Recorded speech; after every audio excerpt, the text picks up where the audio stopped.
महावाक्य का अर्थ। तत्वमसि का अर्थ क्या होता है? तत्वमसि क्यों कहा जाता है? यह अद्वैत महावाक्य के रूप में माना जाता है, वेदांत का महावाक्य है, वेदों का महावाक्य है तत्वमसि। इसका क्या अर्थ होता है? तो महावाक्य पे चर्चा यहाँ विवेक चूड़ामणि में मिलती है, और साथ ही साथ आज पहले ही हमने एक विषय लिया था, ब्रह्म और जगत की एकता। विषय था कि ब्रह्म और जगत जो है वह एक ही है, उसे अलग-अलग नहीं समझना चाहिए, और अगर अलग-अलग समझ में आ रहा है तो वह इंद्रिय दोषों के कारण ही अलग-अलग समझ में आ रहा है। तो ब्रह्म और जगत की एकता क्या है? कैसे है ब्रह्म और जगत की एकता? उस पर चर्चा मिलती है, और फिर ब्रह्म निरूपण पे चर्चा मिलती है, और फिर ब्रह्म निरूपण के बाद महावाक्य पे चर्चा मिलती है। तो आइए हम ब्रह्म निरूपण और महावाक्य पर ही आज चर्चा करेंगे और आगे बढ़ेंगे। तो क्या यहाँ कहा जा रहा है आदिगुरु शंकराचार्य ब्रह्म निरूपण के विषय में, अर्थात ब्रह्म का स्वरूप कैसा है? वैसे तो वह भावातीत है, लेकिन फिर भी अगर कुछ समझना है तो कैसे समझना चाहिए? भावनाओं में। अतः परम ब्रह्म सद्द्वितीयम विशुद्ध विज्ञान घनम निरंजनम प्रशांत माध्यंत विहीनम क्रियम निरंतरानंद रस स्वरूपम। इसलिए परब्रह्म सत अद्वितीय शुद्ध विज्ञान घन निर्मल शांत आदि अंतरहित अक्रिय और सदैव आनंद स्वरूप है। ब्रह्म जो है वो सदैव आनंद स्वरूप है। अगर भावनाओं में समझना है तो कुछ ऐसे समझना चाहिए। निरस्त माया कृत सर्वभेदम नित्यम सुखम निष्कलम प्रमेयम अरूपम व्यक्त मनाख्यम अव्यम ज्योति सव्यम स्वयं किंचिदम चकास्ति। वह समस्त माइक भेदों से रहित है। जितने भी माया के कल्पित भेद हैं उन सब से रहित है, इंद्रिय भेद हैं उन सब से रहित है, वैचारिक भेद हैं उन सब से रहित है, नित्य सुख स्वरूप है, कला रहित और प्रमाणादि का अविषय है, तथा वह कोई अरूप अव्यक्त अनाम और अक्षय तेज है जो स्वयं ही प्रकाशित हो रहा है, जिसे कोई अन्य प्रकाशित नहीं कर रहा है।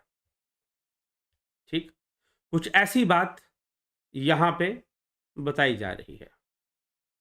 फिर कहते हैं ज्ञात्री ज्ञेय ज्ञान शून्यम अनंतम निर्विकल्पकम केवलाखंड चिन्ह मात्रम परम तत्वम विदुर्बुधा। बुद्धजन उसे परम तत्व को ज्ञाता है। ज्ञान और ज्ञेय इस त्रिपुटी से रहित अनंत निर्विकल्प केवल और अखंड चैतन्य मात्र जानते हैं। ज्ञान और ज्ञेय इस त्रिपुटी से रहित है, अनंत निर्विकल्प केवल और अखंड चैतन्य मात्र जानते हैं। अहेय मनुपादेयम मनोवाचाम गोचरम प्रमेय मनाधंतम ब्रह्म पूर्णम महन्मह।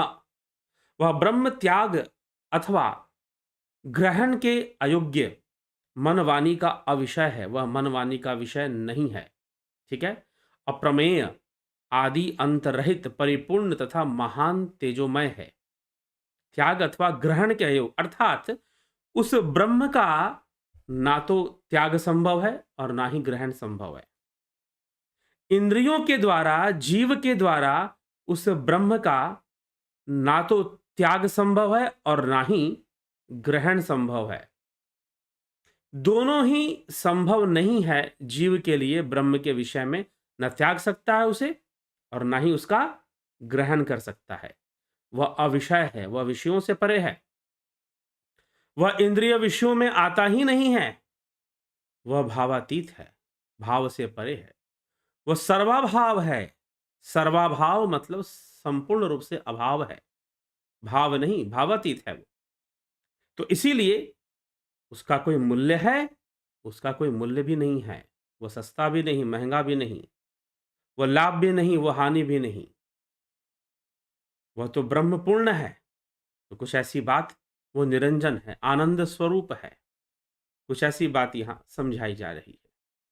फिर महावाक्य पे विचार करते हुए कहते हैं तत्वम तत्वम पदाभ्याम भिधीयमानयो मानयोर ब्रह्मात्मनो शोधितयोर यदित्थम श्रुत्या तयोस्तत्त्वमसीति सम्यग्त्वमेव प्रतिपाद्यते मुहुः तत्त्वमसि। आदि ब्रह्म वाक्य, आदि वेद वाक्य के तत् और त्वम, तत् त्वम असि, तत्त्वमसि का अर्थ क्या होता है? तत्, अगर उसका संधि विच्छेद कर देंगे तो हो जाएगा तत्। त्वम एक शब्द है तत्, एक है त्वम, इन दोनों को मिलाकर तत्त्वम, तत्त्वमसि, तत्त्वम असि और असि, इन तीनों को मिलाकर बना है तत्त्वमसि, जो उपनिषद वाक्य है, वेदांत वाक्य है। छांदोग्य उपनिषद में भी इसकी चर्चा है। तत्त्वमसि आदि वाक्यों के तत् और त्वम पदों से शोधन करके कहे हुए ब्रह्म और आत्मा का श्रुति के द्वारा बारंबार पूर्ण एकत्व प्रतिपादन किया गया है। ब्रह्म और आत्मा को एक ही माना गया है। ठीक है। तत्त्वमसि, तत् मतलब उसको, तत् इशारा है उस ब्रह्म को, और त्वम मतलब यह जो जीव है, यह जो आत्मा जिसको कह रहे हो वह है। उनमें कोई भेद नहीं है, वह एक ही हैं। तत्व वह ब्रह्म और आत्मा एक ही हैं, ऐसा ही समझना चाहिए। जीवो ब्रह्म है वना परे, जीव भी ब्रह्म से अलग नहीं है। वैसे तो संसार में कुछ भी ब्रह्म से अलग नहीं है, परंतु इंद्रियों के कारण अनेकों भेद दिखाई देते हैं, इंद्रियों के कारण अनेकों भेद नजर आते हैं, परंतु है आत्मा और ब्रह्म तो एक ही विषय है, अलग विषय नहीं है। ठीक है। तो इस गुण रहस्य को हमें थोड़ा समझना चाहिए, इस गुण रहस्य को, कि ब्रह्म और आत्मा, तत्त्वमसि का अर्थ क्या है? तत् त्वम असि, तू वही है, तू वही है। और यहां पर तत् शब्द अर्थात वही, उसको किसके लिए प्रयोग हुआ है? उसके लिए, उस ब्रह्म के लिए। तुम भी ब्रह्म हो ऐसा समझो, तत्त्वमसि ऐसा समझाने का प्रयास किया जा रहा है। ऐक्यम तयोर लक्षित योर्न वाच्ययो निर्गद्यते अन्यो अन्य विरुद्ध धर्मिणो खद्योत भावन वोरिव राजभृत्यो कूपाम्बुराश्यो परमाणु मेर्वो। उन सूर्य और खद्युत, उन सूर्य और खद्युत, राजा और सेवक, उन सूर्य और खद्युत, जुगनू, खद्युत मतलब जुगनू, ठीक, राजा और सेवक, समुद्र और कूप तथा सुमेरु और परमाणु के समान परस्पर विरुद्ध धर्म वालों का एकत्व लक्ष्यार्थ में ही कहा गया है, वाच्यार्थ में नहीं। परस्पर एकत्व जो है इन सबके बीच, राजा, सेवक, समुद्र और कूप, इनका जो एकत्व है वो लक्ष्यार्थ में कहा गया है, वाच्यार्थ में नहीं। तयोर विरोधो अयम उपाधि कल्पितो न वास्तवः कश्चिद उपाधिरेशः ईशस्य माया महादादि कारणम जीवस्य कार्यम शृणु पंचकोशम। उन दोनों का यह विरोध उपाधि के कारण है। उन दोनों का यह विरोध क्या है? उपाधि के कारण है। किसका विरोध? कुएं का विरोध और समंदर का विरोध, राजा का विरोध और सेवक का विरोध। अगर आपको इन दोनों में विरोध नजर आता है तो यह विरोध किस कारण से है? उपाधि के कारण है। राजा होना एक उपाधि है, सेवक होना एक उपाधि है, कुआं होना भी एक उपाधि है, समंदर होना भी एक उपाधि है। तत्व तो दोनों का जल ही है, तत्व तो दोनों का जल ही है, परंतु यह उपाधि है कि वह समंदर है, यह उपाधि है कि यह कुआं है, यह उपाधि है कि यह राजा है, यह उपाधि है कि यह सेवक है। उपाधि को मत देखो, अगर तत्व को देखो तो वो दोनों मनुष्य हैं। भले उस एक की उपाधि राजा की है और एक की उपाधि सेवक की है, एक की समंदर की है और एक की कुएं की है, एक की सूर्य की है, एक जुगनू है। सूर्य और जुगनू दोनों का तत्व प्रकाश है, दोनों से प्रकाश निकलता है, दोनों से रोशनी निकलती है, लेकिन एक उपाधि जुगनू की है, एक उपाधि सूर्य की है, एक उपाधि समंदर की है, एक उपाधि कुएं की है, एक उपाधि राजा की है, एक उपाधि मनुष्य सेवक की है। तो जो भेद नजर आ रहा है वह उपाधियों के कारण नजर आ रहा है, विवर्त के कारण नजर आ रहा है। वैसे ही ब्रह्म और आत्मा में भेद नहीं करना चाहिए। भेद नहीं करना चाहिए, वह एक ही विषय है। जब आत्मा कहते हैं तो किसी व्यक्ति के लिए कह देते हैं इस व्यक्ति, इसकी आत्मा। हाँ, तो एक व्यक्तिगत हो जाती है बात, और ब्रह्म सर्वव्यापी है, तत्व वही है, तत्व वही है। तो यही बात आदि गुरु शंकराचार्य यहां समझा रहे हैं। तयोर विरोधो अयम उपाधि कल्पितो न वास्तव कश्चित उपाधिरेशः। इन दोनों की उपाधि में विरोधाभास है। एता उपाधि पर जीवयोस्तयो सम्य निरासे न परो न जीव राज्यम नरेन्द्रस्य भटस्य खेटकस्त योरपोहे न भटो न राजा। ये परमात्मा और जीव की उपाधियां हैं। ये परमात्मा है और जीव है, ये उपाधियां हैं। इनकी भली प्रकार बाध हो जाने पर, अगर उपाधियों का बाध कर दो, उपाधियों का बाध कर दो, तो राजा और सेवक दोनों मनुष्य हैं, कुआं और समंदर दोनों पानी ही हैं, सूर्य और जुगनू दोनों ही प्रकाश हैं, प्रकाश देते हैं। तो उपाधियों का अगर बाध कर दो, एता उपाधि पर जीवयोस्तयो सम्यन निरासे न परो न जीव राज्यम नरेन्द्रस्य भटस्य खेटक। जिस प्रकार राज्य राजा की उपाधि है, ढाल सैनिक की उपाधि है, इन दोनों उपाधियों के न रहने पर ना कोई राजा है और ना कोई योद्धा है, ना कोई सैनिक है। ठीक, समझिए, राज्य राजा की उपाधि है और ढाल या फिर तलवार सैनिक की उपाधि है। अगर इन दोनों उपाधियों को हटा दिया जाए तो ना कोई राजा, अगर राज्य नहीं तो राजा कैसा, ढाल और तलवार नहीं तो सैनिक कैसा, तो उनकी उपाधि टिकती नहीं है। अगर राज्य को हटा दिया जाए तो राजा की उपाधि नहीं टिकती, और ढाल को हटा दिया जाए तो सैनिक की उपाधि नहीं टिकती। तो उपाधियों को हटा दो जिस कारण से वो उपाधि लेके बैठे हैं। कुएं को हटा दो, समंदर की उपाधि हटा दो, तो फिर वह सब तो एक ही हो जाएगा, अलग रहेगा ही नहीं। इसीलिए तत्वमसी का अर्थ समझाने के लिए इतनी बातें की जा रही हैं। नेदम नेदम कलिप्तत्वान सत्यम रजौ दृष्टव्या लवत स्वप्नवच्च इथम दृश्यम साधयुक्तया व्यपोहय गेयम पश्चाद एक भावस्त योर्यः। यह दृश्य कल्पित होने के कारण, यह दृश्य कल्पित होने के कारण रज्जु में प्रतीत होने वाले रस्सी, रज्जु माने रस्सी, रस्सी में प्रतीत होने वाले सर्प और स्वप्न में भासने वाले विविध पदार्थों की भांति ही सत्य नहीं है। ऐसे ही प्रबल युक्तियों से दृश्य का निषेध करने पर पीछे उन जीव और ईश्वर का जो एक भाव बचा रहता है वही जानने योग्य है। इसी प्रकार से अगर सारी उपाधियों का अगर कर दिया, जैसे रज्जु में सांप प्रतीत होता है, स्वप्न में जब दिखाई देता है तो वह स्वप्न सत्य ही तो होता है, असत्य नहीं होता। वह जो स्वप्न है वह सत्य ही होता है, लेकिन नींद खुलते ही वह मिथ्या हो जाता है। ठीक है, वैसे ही रोशनी जब लाइट जला दी गई तो रज्जु में जो सांप दिख रहा था वो गायब हो जाएगा, खत्म हो जाएगा। फिर तो वैसे ही जब ज्ञान का प्रकाश होगा ना, वैसे ही जब ज्ञान का प्रकाश होगा, जब ध्यान योग सही विधि से करोगे, एकाग्रता अपनी बुद्धि को ध्यान के द्वारा सूक्ष्म अवस्था में ले जाओगे, तो वो कुछ और देखेगी, कुछ और नजर आएगा फिर उसको। ठीक है, वह एकता देखना शुरू करेगी। वैसे ही आत्मज्ञान के द्वारा यह जो आत्मा परमात्मा का भेद है वह खत्म हो जाएगा।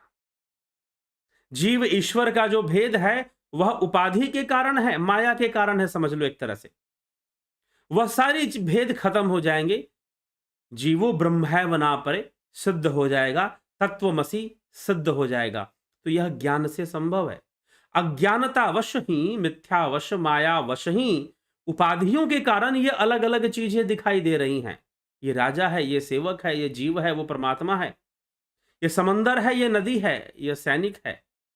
ये सारी चीजें इस प्रकार से नजर आ रही है, परंतु ज्ञान हो जाने पर उपाधियों को हटा दिया जाए तो फिर एक ही तत्व बचता है, वह राजा और सैनिक मनुष्य ही हैं, और समंदर और कुआं भी पानी ही है। इस प्रकार से तत्व बचेगा। सूर्य और जुगनू दोनों प्रकाश ही है।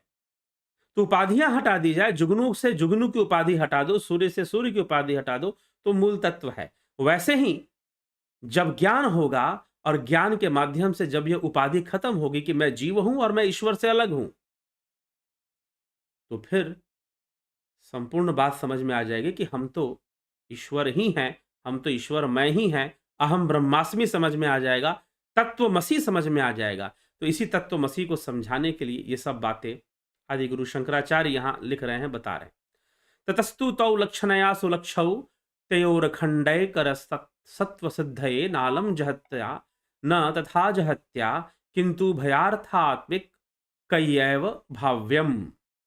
अर्थात जीवात्मा और परमात्मा की अखंड अखंड अखंड एक रस्ता, जीवात्मा और परमात्मा की अखंड एक रस्ता की सिद्धि के लिए महावाक्य में लक्षणा करने से ही उनका ज्ञान होगा। मतलब महावाक्य में विश्वास करना चाहिए। उनका ठीक ठीक ज्ञान ना हो तो जहती लक्षणा से होता है और न अजहती से ही। इसलिए इस जगह जहत्य जहती लक्षणा का प्रयोग करना चाहिए। इस प्रकार से समझाया गया है। स देवदत्तो अयमितिह चैकता विरुद्ध धर्मान समपास्य कथ्यते यथा तथा तत्वमसीति वाक्ये विरुद्ध धर्म नुभयत्र हित्वा। वह देवदत्त यह है, इस वाक्य में वह शब्द का परोक्षत्व और यह शब्द का अपरोक्षत्व, इन दोनों विरुद्ध धर्मों का बाध करके वह देवदत्त यह है। वह देवदत्त अर्थात वह देवदत्त यह है, अर्थात किसी के लिए कहा जा रहा है, देवदत्त के लिए कहा जा रहा है कि वह जो देवदत्त है वो ये है। मतलब कि वह देवदत्त यह है, वह पशु जो है यह है, अर्थात वह पशु, उसको वैसा ही ना समझो, इसको ऐसा समझो। वह देवदत्त स देवदत्तो अयमिति, एक तरह का समझाने का लिए इस उदाहरण का प्रयोग किया जा रहा है। तो विरुद्ध धर्मों का बाध करके, विरोधाभास के कारण और उपाधियों के कारण ऐसा दिख रहा है। विरुद्ध धर्मों का बाध करके जिस प्रकार देवदत्त की एकता ही बतलाई जाती है, उसी प्रकार तत्वमसि वाक्य है। अर्थात तत्त ईश्वर की उपाधि माया और त्वम जीव की उपाधि अंतःकरण, दोनों के विरुद्ध धर्मों का बाध कर दो। जब बाध हो जाएगा तो शुद्ध चैतन्य अंश की एकता हो जाएगी, शुद्ध चैतन्य अंश की एकता हो जाएगी और आत्मा ही ब्रह्म सिद्ध हो जाएगा। ठीक है, वही सिद्ध हो जाएगा। इसलिए अलग अलग मान के मत चलो। ठीक है, इसीलिए तत्वमसि, तत्त मतलब वह, त्वम मतलब तुम, हो तुम वही हो, तत्वमसि तुम वही हो, तुम वही हो मतलब वो ये जो तत्व शब्द है वह उस ब्रह्म के लिए है, परमात्मा के लिए है। संलक्ष्य चिन्ह मात्रतया सदात्मनो प्रखंड भाव परिचीयते बुद्धे एवं महावाक्य शतेन कथ्यते ब्रह्मात्म नोरैक्य खंड भाव खंड भाव। इस प्रकार लक्षणा द्वारा जीवात्मा और आत्मा के, परमात्मा के चेतनांश की एकता का निश्चय कर, चेतना की एकता का निश्चय कर जो बुद्धिजीवी हैं उनके अखंड भाव का परिचय ज्ञान प्राप्त करते हैं। ऐसे ही सैकड़ों महावाक्यों से ब्रह्म और आत्मा की अखंड एकता का स्पष्ट वर्णन मिलता है। वेदों में दावा किया जा रहा है कि अनेकों महावाक्य हैं वेदों के जिसमें ब्रह्म और आत्मा की अखंडता की एकता प्रमाणित होती है। अहम ब्रह्मास्मि भी एक महावाक्य है, तत्वमसि भी एक महावाक्य है। तो इस तरह से अनेकों महावाक्य हैं जो इस प्रकार की चर्चा करते हैं और वो आत्मा और ब्रह्म को एक ही बताते हैं। ऐसा वर्णन यहां पर किया जा रहा है। तत्वमसि का भी अर्थ यहां पर यही लिया जा रहा है। विवेक चूड़ामणि में तत्वमसि, तत् त्वम असि, तत् शब्द है, उसमें त्वम शब्द है और असि शब्द है कि तुम वही हो, यह समझाने का प्रयास यहां पर किया जा रहा है। तत्त्वमसि, ठीक है जिज्ञासु, तो तत्वमसि इसे समझना है और इसे समझकर इसके लक्ष्यार्थ योग करना है, साधना करनी है। ठीक है, तो चलिए, यह विषय था आज का जिस पर हमको चर्चा करना था। तत्वमसि के ऊपर चर्चा हुई। कल हम कल के विषय पे चर्चा करेंगे। आगे इस लाइव चर्चा का कार्यक्रम तो आता ही रहेगा, चलता ही रहेगा, लेकिन हो सकता है कि कुछ दिनों के लिए कुछ रिकॉर्डेड वीडियोस भी आपको मिले। तो चलिए चलते हैं, आगे बढ़ते हैं। और देखते हैं आपके टिप्पणियां, आपकी कमेंट्स, आप क्या कहते हैं। विक्रम सिंह जी बहुत बहुत आभार है आपका, बबीता धीमान जी, राजू पाल जी, जगत नारायण जी, बलवंत सिंह गोहिल, शंकर प्रसाद, बलदाऊ नाथ योगी, ठीक, हरिमोहन गुप्ता, चारों वेद का सार, वेदों का सार 6 शास्त्रों में है या कुछ अंतर कृपया बताएं। उपनिषद तो वेद का अंग है ही, वेदांग है उपनिषद, वेदांत है, वेदांत उपनिषद से वेदांत माना गया है, वेदांत शास्त्र माना गया है, ठीक है। तो यह विषय है। जी हाँ, 6 शास्त्रों में उनका सार मिलता है। सविता नायक जी, कैलाश चंद्र जी, क्या विवेकवान होना कुंडली जागृति है या कोई यह अन्य विषय है? विवेकवान होना सत असत वस्तु का ज्ञान, आत्मा अनात्मा का बोध, यह विवेकवान है। इससे कुंडलिनी जागरण, कुंडलिनी जागृत हो जाए, हो सकता है कि कुंडलिनी जागृत हो जाए, लेकिन विवेकवान होने की पहचान कुंडलिनी जागरण से नहीं है। उसकी पहचान जो है वह तो अनात्मा और आत्म विषय का जिसको ज्ञान है, जिसको सत्य असत्य विषय का ज्ञान है। और कुंडलिनी जागरण करके क्या कर लोगे? इतने सारे संस्थाएं हैं जो कुंडलिनी जागरण कर रहे हैं, इतने सारे गुरुजी लोग हैं जो लोगों की कुंडलिनी जागरण कर दे रहे हैं, लेकिन फिर भी ऐसा नहीं दिखा कि कोई कुंडलिनी जागृत व्यक्ति बहुत बड़ा काम करके दिखाए। कुंडलिनी तो जागृत हो ही जाएगी जब आप ध्यान योग करोगे, साधना करोगे, तो कुंडलिनी क्यों बचेगी भाई? क्यों बचेगी कुंडलिनी? कुंडलिनी तो जागृत हो ही जाएगी। विवेक तो जागृत करो। जिसको आत्मा और अनात्म वस्तु का बोध है वही विवेकी है। स्मृति रस्तोगी, राम निवास मीना, गौरव विक्रम सिंह जी, अश के फिल्म, क्या ध्यान करते समय सिर पर कपड़ा डालना चाहिए? अगर डालना चाहिए तो क्यों? ऐसा कोई जरूरी नहीं कि ध्यान करते समय सिर पर कपड़ा डालना चाहिए। सुधीर सिंह जमवाल, सूर्यवंशी, अर्जुन चौहान, दिनेश महाराज जी, रूपलाल विश्वकर्मा, विंदेश्वर मिश्रा, कृपया वाक बीज मंत्र के बारे में बताएं। वाक बीज मंत्र माता सरस्वती का मंत्र कहा जाता है, ठीक है। वाक सिद्धि के लिए इसका उच्चारण किया जाता है। ऐंग के उच्चारण से इसका जाप होता है। सुधीर सिंह जमवाल, गुरुजी मैं ध्यान जब भी करता हूँ तो मुझे बहुत तेज ठंड लगती है, शरीर कांपने लगता है, क्या ऐसा ध्यान करते समय होता है? जी नहीं, ऐसा तो कुछ नहीं है कि जब हम ध्यान करेंगे तो बहुत तेज ठंड लगेगी, नहीं।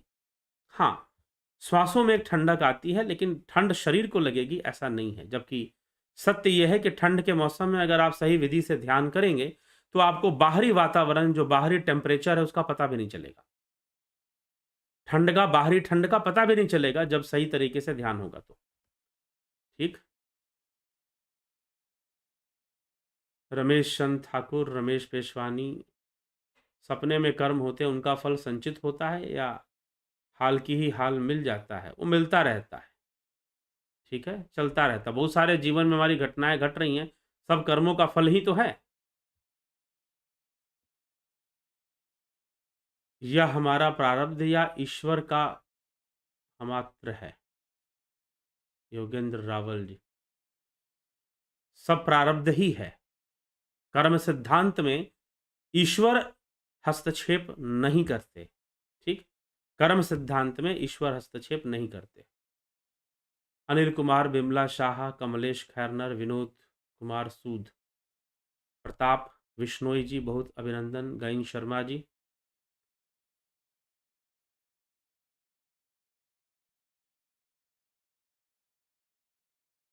अपने बारे में कुछ बताएं। नहीं जी, अपने बारे में क्यों बताएं? अपने बारे में बताने के लिए थोड़ी ना यहाँ पर लाइव सेशन कर रहे हैं। आप जानिए, जो लोग मिलते रहते हैं, बातचीत करते रहते हैं, वो जानते रहते हैं मेरे बारे में, ठीक है। ऐसी बात नहीं है, लेकिन स्पेशल हम अपने बारे में बताने के लिए यहाँ पर वीडियो बनाएं, इस लक्ष्य को लेकर तो यह चैनल चलता नहीं है।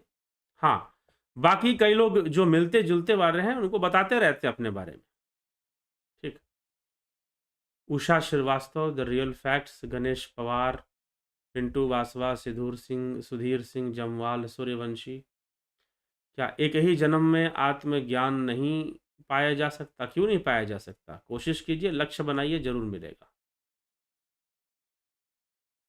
सरल तरीका क्या होगा? ध्यान योग बताया जा रहा है। 29 तारीख से ध्यान योग का कोर्स शुरू हो रहा है। ध्यान योग आत्मज्ञान में ही सहयोगी है। आत्मज्ञान हेतु ही है। आत्मा को जानने हेतु ही ध्यान योग का अभ्यास कराया जाता है, कोर्स कराया जाता है। 29 दिसंबर से कोर्स शुरू हो रहा है। आप ज्वाइन कीजिए, इसका पूरा-पूरा लाभ उठाइए। ठीक? आप ज्वाइन करके इसका पूरा-पूरा लाभ उठाइए।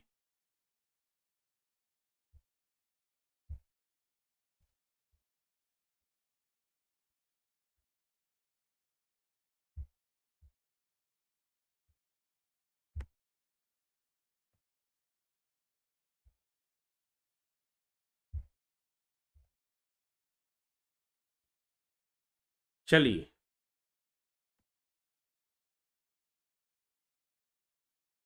ठीक है। The real facts Usha Srivastava ji, Ganesh Pawar, Pintu Vasava, और हाँ, आत्मज्ञान के बारे में बता दिया। अवधेश कुमार, राकेश चंद्र शर्मा। क्या अंग दान करना चाहिए? लोक व्यवहार में यह भ्रांति है कि अंग इस जीवन में दान करेंगे तो अगले जन्म में वह अंग नहीं मिलेंगे। पता नहीं कहाँ पे भ्रांति है, ऐसा तो हमने नहीं सुना है। हाँ, मृत्यु जब आपकी होने वाली हो तो अंग दान करिए जरूर। प्रताप विष्णु, ये समाज में अराजक तत्व आतंकवाद फैलाते हैं, क्या उसे रोकने के लिए हमें भी हथियार उठाना चाहिए? जम्मू कश्मीर की तरह सहन करना चाहिए? इन राक्षसों का अंत अपने आप होगा या कुछ करना पड़ेगा? सिर्फ हथियार उठाने से नहीं हो जाएगा, ठीक है? क्योंकि जो कुछ कर रहे हैं वो मात्र हथियार उठाकर नहीं कर रहे हैं। आप होगा या क्या ये भी ब्रह्म की देन है? ब्रह्म कुछ देता नहीं है, ना कुछ लेता है। अभी तो चर्चा हुई। ना उसका ग्रहण संभव है, ना उसका त्याग संभव है। वो हस्तक्षेप ही नहीं करता है, मनुष्य के अपने कर्म हैं। अगर हथियार उठाओगे तो योजनाबद्ध तरीके से हथियार उठाओगे ना भाई। तो इसीलिए वो योजनाबद्ध तरीके से ही हथियार उठता है। कोई जोश जोश में आकर या होश हवास खोकर हथियार नहीं उठता है, ठीक है? तो अगर आप ये सोचते हैं कि जैसे हथियार उठाने की कई लोग बात करते रहते हैं कि हम हथियार उठाएँगे जब तक हिंदू हथियार, अरे हथियार उठाकर कहाँ चलाएगा? अगर उसके पास कोई योजना नहीं है, कोई प्लानिंग नहीं है, तो ज़्यादातर तो मुझे ऐसे लोग मिले जो हथियार उठाने की बात करते हैं, वो कहीं न कहीं नेता बनना चाहते हैं। और वही लोग कहते हैं कि हिंदू सो रहा है, हिंदू आलसी है, वो खुद हिंदू हैं और हिंदुत्व को गाली देते रहते हैं। तो हिंदू स्वयं हिंदुत्व को नीचा दिखाने में सब सर्वप्रथम रहता है। क्या आपने किसी मुसलमान को देखा कि वो दूसरे मुसलमानों को कहते हों कि वो सो रहा है? मुस्लिम सो रहा है या मुस्लिम वो हो रखा है, कभी उनके मुँह से ऐसा शब्द सुना आपने? नहीं सुना। तो इसीलिए ये हथियार उठाना सिर्फ़ बात हथियार तक सीमित नहीं है। लड़ाई तो कई स्तर पे चलती है। आपको क्या चलता है? ये सोशल मीडिया है, लड़ाई चल रही है सोशल मीडिया पर। सोशल मीडिया पर भी बहुत बड़ा युद्ध चल रहा है। इंटेलिजेंस का यूज़ हो रहा है।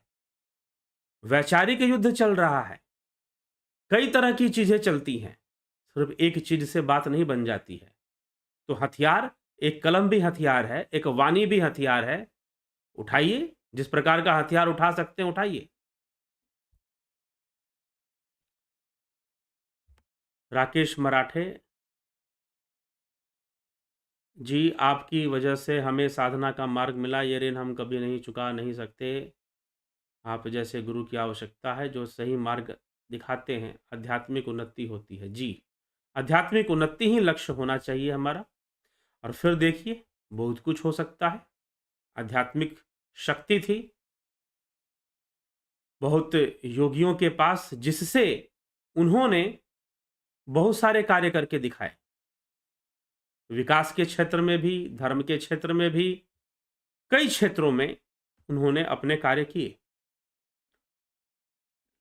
योगेंद्र पंडित जी, ज्योति दत्ता जी, गोपाल शर्मा जी, अल्पा पटेल, अजीत अपराजित, किरीट शाह। आज तो आपने सारे रहस्य का उद्घाटन कर दिया, बहुत आनंद प्राप्त हुआ। जी हाँ, लाभ उठाइए। स्मिता सावंत जी, चंद्रेश्वर पांडे जी, जीवात्माएं तो अनंत हैं क्योंकि उसके अनुभव तो अलग हैं। एक का मोक्ष होने पर सबका तो मोक्ष नहीं हो रहा, जबकि आत्मा तो एक ही है। ऐसा क्यों? कहीं ऐसा तो नहीं आत्मा में अनंत सूक्ष्म जीव रूप चेतन ऊर्जा है? हाँ, अनेक सूक्ष्म रूप में जीव एक कल्पित विषय माना गया है जीव को, ठीक है? मायिक माना गया है, माया के कारण जीव है। और जैसे ही जीव की माया खत्म होती है, वो एक हो जाता है और वो सर्वदा ही एक है। यह एक होना उसका ज्ञान है, यह उसका अनुभव है, ये उसका साक्षात्कार है। वह सर्वदा ही एक है। वह सर्वदा ही एक है, लेकिन इस एकत्व का ज्ञान नहीं है। इस एकत्व की स्थिति नहीं है, परवशता है। जो जीव की अवस्था है वो परवश है, स्ववश नहीं है। स्ववश मतलब अपना, परवश मतलब दूसरे का। तो यह माया की परवशता के कारण जीव है। जैसे ही स्ववश हो जाएगा तो वह जीव नहीं रहेगा। इसलिए कहा गया, गोस्वामी जी लिखते हैं कि परवश जीव स्ववश भगवंता, जीव अनेक एक श्रीकंता। जैसे ही स्ववश होगा तो भगवंता हो जाएगा, और जब तक परवश है तब तक जीव है। ठीक है? तो ये जीव की गति है। तो कहीं वो सर्वदा ही एक है, लेकिन उसे एकता का कोई भान नहीं है, उसे एकता का कोई ज्ञान नहीं है। वो ज्ञान होना चाहिए। ए.के. भट्ट जी, ओम का प्रयोग तिब्बती वैरयानी भी अपने मंत्रों में करते हैं, किंतु उनके वर्णमाला तिब्बती तिब्बती होती हैं। क्या स्वर वहां भी होता है? जी हाँ, बिल्कुल होता है। क्योंकि जो तिब्बती भाषा है या तिब्बती संस्कृति है, वो कहीं न कहीं भारतीय, कहीं न कहीं वाली कोई बात नहीं है। पूर्ण रूपेण भारतीय साधनाओं का ही परिणाम है, भारतीय साधनाओं से ही निकली है। क्या जितने भी कर्म कांड है वह धर्म नहीं? ये किसने कहा कि धर्म नहीं है? धर्म? रमेश चंद्र ठाकुर। अभी तो आप वो वीडियो सुनिए धर्म और अध्यात्म के ऊपर, में अंतर क्या है, धर्म और अध्यात्म में क्या अंतर है वो सुनिए, उसमें इसकी चर्चा है। कर्मकांड को धर्म कहा गया है। पहले तो ये समझ में आए कि कर्मकांड क्या है। क्या भूत प्रेत होते हैं? होते हैं, नहीं होते हैं, क्या फर्क पड़ता है? ठीक है, होते ही होंगे। अगर आपने कभी अनुभव नहीं किया है कि भूत प्रेत होते, तो मत मानिए। अनुभव किया है तो मान लीजिए। हमसे पूछेंगे तो हाँ, होते ही हैं। फ्रेंडशिप, बबीता धीमान जी, सर कुंडलिनी क्या होते हैं समझाएं। कुंडलिनी समझाया, कई बार इस पे चर्चा हो चुकी है पहले। कुंडलिनी ऊर्जा केंद्र हैं, शक्ति केंद्र हैं हमारे शरीर में, जो शरीर को जीव से बांध के रखते हैं। कुंडलिनी से ही जीव अपने शरीर पर नियंत्रण रखता है। वही शक्तियों का बंधन, वो बंधन भी है, कुंडलिनी बंधन भी एक तरह से, गांठ है एक तरह से। जैसे जैसे वो खुलते हैं, ऊर्जा ऊर्ध्वगामी हो जाती है और जीव मुक्ति का मार्ग पकड़ लेता है। ठीक है, ये है। तो 7 शक्तियां बताई गई हैं, 7 चक्र बताए गई हैं। मूलाधार में कुंडलिनी शक्ति का विकास वास होता है, मूलाधार के अंदर। ठीक, मूल से लेकर मूलाधार से लेकर स्वादिष्ठान, मणिपुर, अनाहत, विशुद्धि, आज्ञा चक्र और सहस्रार जिसे कहते हैं, ब्रह्मरंध्र जिसे कहते हैं। तो इस प्रकार से इन चक्रों का आता है। इन चक्रों से कुंडलिनी शक्ति उठती है और उठकर ऊपर पहुंचती है, मुक्ति का कारक बनती है।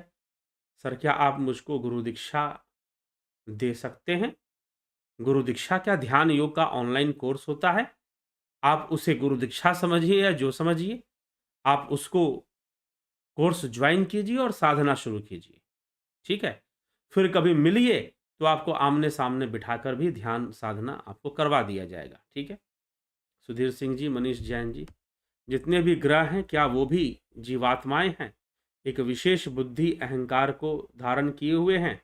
जी, सब जीव है, सूर्य भी जीव है, तो ग्रह क्यों नहीं होंगे? ऐसी मान्यता है। तो चलिए इसी के साथ विचारों को विराम देंगे। कल फिर जो है आएंगे चर्चा लेकर, कल फिर चर्चा लेकर आएंगे और चर्चा को आगे बढ़ाएंगे। विवेक चूड़ामणि पे चर्चा चल रही है, तो कल भी यह चर्चा आगे बढ़ेगी और आगे के विषयों को लिया जाएगा और आगे बढ़ा जाएगा। तो ध्यान योग का जो कोर्स है वो 29 दिसंबर से शुरू हो रहा है। आप इसका लाभ उठाना चाहते हैं, पीछे ना रहें, ज़रूर लाभ उठाइए। बहुत-बहुत आभार आप सभी का।